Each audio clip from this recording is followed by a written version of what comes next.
e aí o terceiro ponto da nossa conversa, pesquisação participativa, quais são os seus princípios? Eu vou falar mais rapidamente, o próprio nome já diz, né, é uma pesquisa que articula uma ação, ou uma ação que também articula um processo de conhecimento, do nosso caso, na educação ambiental. O que é uma pesquisação participativa?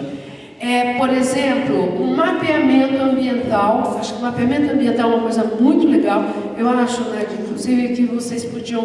Sabe aqueles textos da Mônica Meyer sobre mapeamento?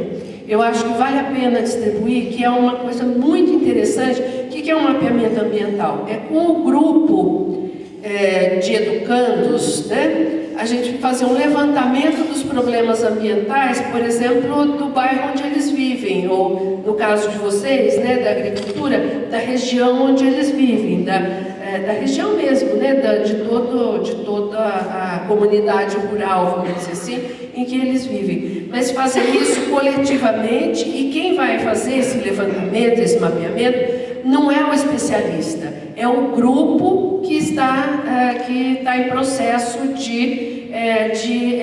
um processo educativo ambiental. Então, quais são, por exemplo, só para dar uma ideia, eu vou contar um exemplo. Uma vez um aluno chegou para mim e falou assim: eu queria trabalhar com o tema de lixo na Ilha do Mel. Na Ilha do Mel é uma ilha no Paraná, né, que de bastante turismo, enfim. E aí eu falei: mas por quê? Ele falou: porque isso é um problema para aquela comunidade. Eu falei: mas eles acham que é um problema ou você que acha que é um problema? Ele falou: não, é um problema, eu sei que é. Eu fui lá e ouvi. Eu falei: não, eu vou perguntar de novo. Eles acham que é um problema ou você que acha que é um problema? E ele insistia, falava: não, eu vi, é um problema. Mas eles têm que achar que é um problema para poder trabalhar com isso. Se eles não acharem que é este problema ambiental que eles têm, mas que é outro problema ambiental que o educador tem que trabalhar, porque é aquele que tem sentido para a comunidade. Eu frequento ali a Ilha do Mel desde, sei lá, da década de 70. E eu sei que o problema do lixo acontece 2 vezes por ano, né? No Ano Novo e no Carnaval. E que o resto do ano não acontece porque a comunidade é pequena e ela tem formas de trabalhar com isso. Então, o que ele observava lá era esse problema, que para a comunidade não era um problema porque era muito, vamos dizer assim, muito pontual. Ela tinha outras demandas ambientais bem mais sérias. Por exemplo, a Ilha do Mel não existe propriedade particular, é concessão, né? Porque ilha é pública, então tem concessão. E em função da Ilha do Mel ter virado um ponto de turismo muito, né, valorizado, essas concessões começaram a ser exploradas por quem vinha de fora. Os pescadores antigos que tinham as concessões começaram a vender as suas concessões para outros, que vendiam para terceiros 5, 10 vezes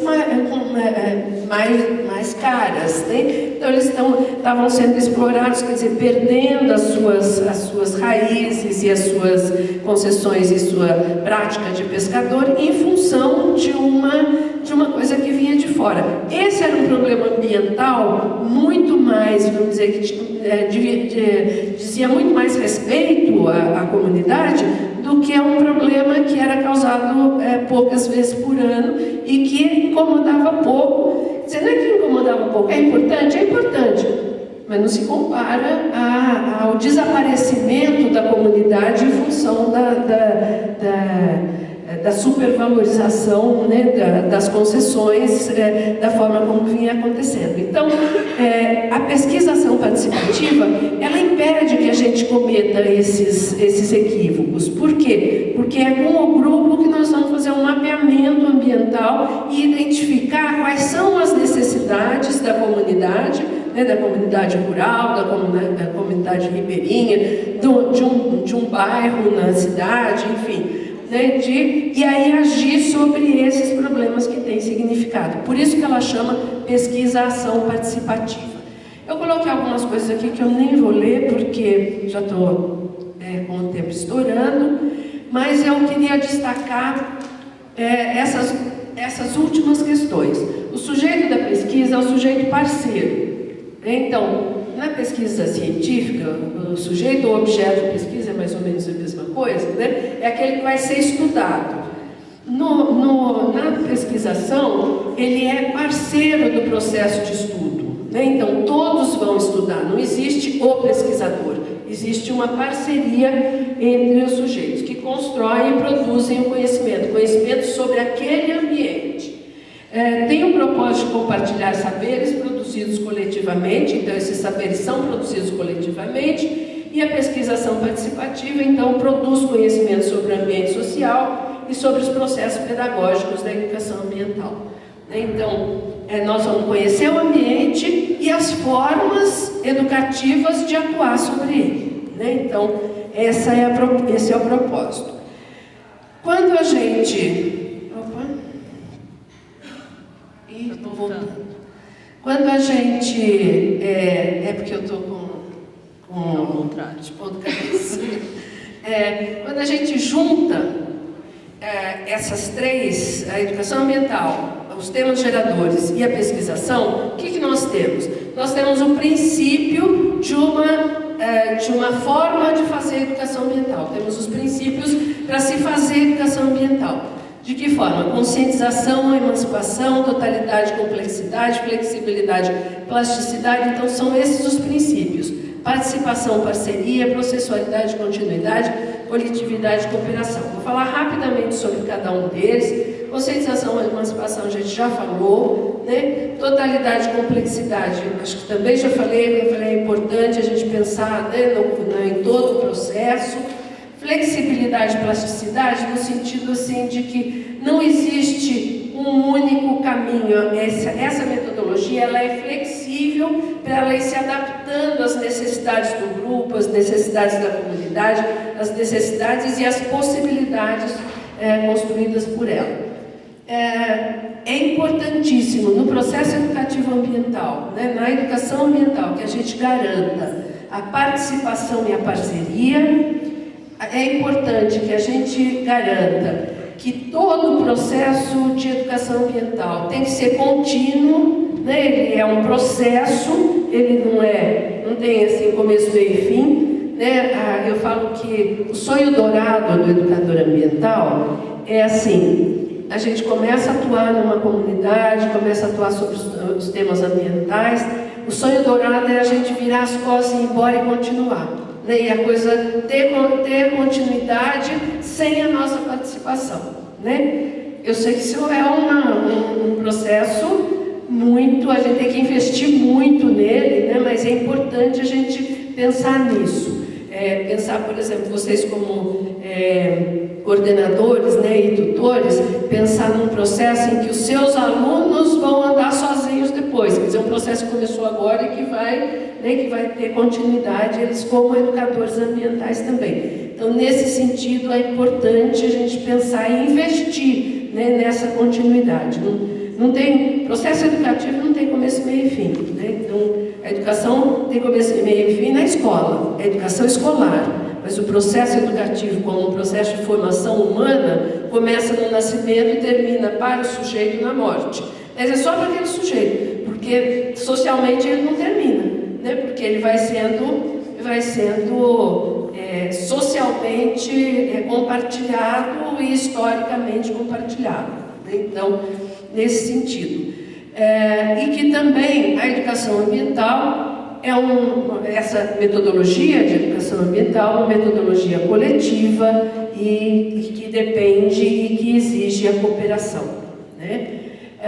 E que a gente poderia resumi-lo todos na proposta de praxis, né? O que é a praxis? A praxis é a relação entre prática e teoria. Eu acho que é uma coisa que é importante para todo educador ambiental. A teoria não é dispensável, né? A prática educativa, ela depende da prática e a prática depende da teoria. E a teoria depende da prática. Então, sem teoria, a gente acaba dando um tiro para cada lado na educação. né, ou fazendo algumas coisas que a gente viu ali, assim, de quem queima vai para o inferno, né? Então, vamos ameaçar os educandos que quem queima vai para o inferno, né? Então, sem teoria, a gente pode se reduzir a nossa ação de educação ambiental.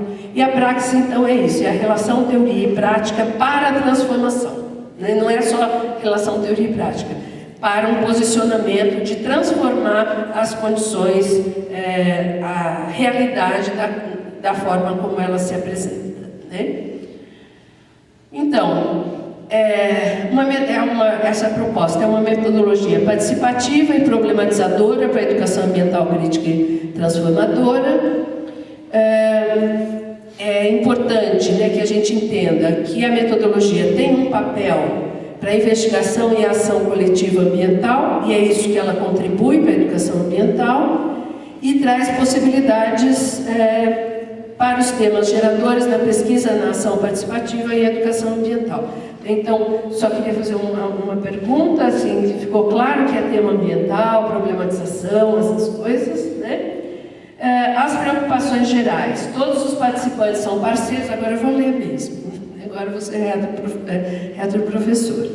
Todos os participantes são parceiros da investigação e ação educativa sobre no e sobre o ambiente, o delineamento da investigação, quer dizer, todo aquilo, o que nós vamos fazer como mapeamento ambiental, como é que nós vamos conhecer a realidade, por onde nós vamos começar, quais são os objetivos, tudo isso tem que ser construído coletivamente, eu não consigo mesmo ler, né? Os temas da pesquisa são temas geradores da investigação e da ação educativa ambiental, quer dizer, esse mapeamento, essa investigação, aqueles temas que eu identifiquei como principais preocupações do grupo, eles é que vão se transformar em temas geradores, vão ser debatidos, vão ser discutidos, vão ser entendidos e vão ser passíveis de ação por parte do grupo, né? Os procedimentos metodológicos são definidos coletivamente, baseados nos procedimentos usuais da pesquisa e da ação educativa, né? Então, como é que a gente identifica, né? Por observação, vai entrevistar as pessoas, são procedimentos usuais, né?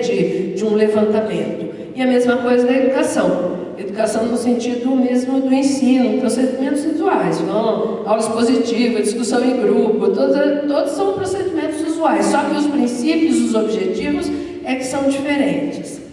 No processo educativo ambiental, sob essa metodologia, realiza-se um processo grupal. Acho que isso é uma coisa importante para vocês como tutores, mesmo nessa relação semipresencial, né, ou até virtual, quando a gente tem um grupo que faz alguma coisa junto, começa a acontecer um processo de organização desse grupo como grupo, né, o que nós chamamos de processo grupal.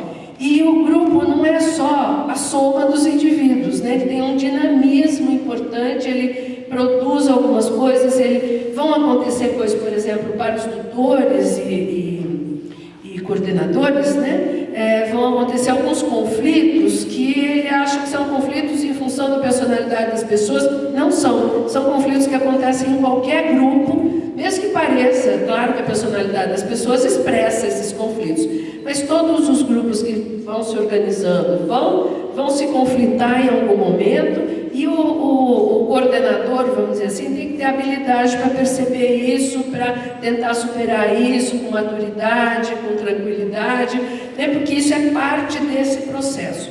Eu não sou especialista em grupo, mas eu acho que tem coisas produzidas aí pela ciência, principalmente pela psicologia social, que contribui para que vocês possam entender um pouco desse, né? Acho que o pessoal da organização do curso pode proporcionar algumas leituras aí mais simples sobre os processos grupais. Eu só não queria passar por cima disso aqui, né, de falar, olha, toda vez que a gente lida com grupo é grupo. Toda mãe sabe disso, né?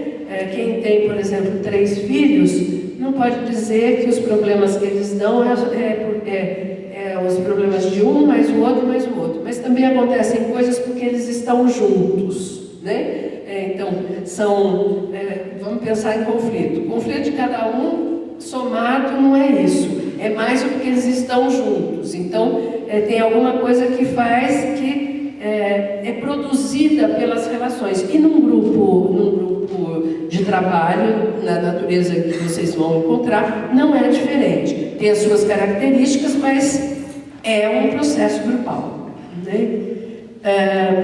Alguns desafios: garantir a parceria entre o saber científico. Acho que aí é importante buscar informações científicas para responder a alguns dos problemas mapeados e tal.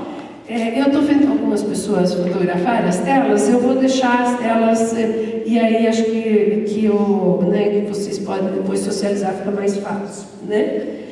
Garantir participação, tomada de decisões coletivas. Acho que isso é importantíssimo, eu queria destacar isso. Participar é tomar decisões, né? Participar não é aderir àquilo que o coordenador propôs, né? Então, muita gente confunde isso, né? Escola de filho, então, né? Os pais têm que participar, e a gente vai lá para fazer o que eles estão querendo que a gente faça, né? Eu acho que participar não é isso.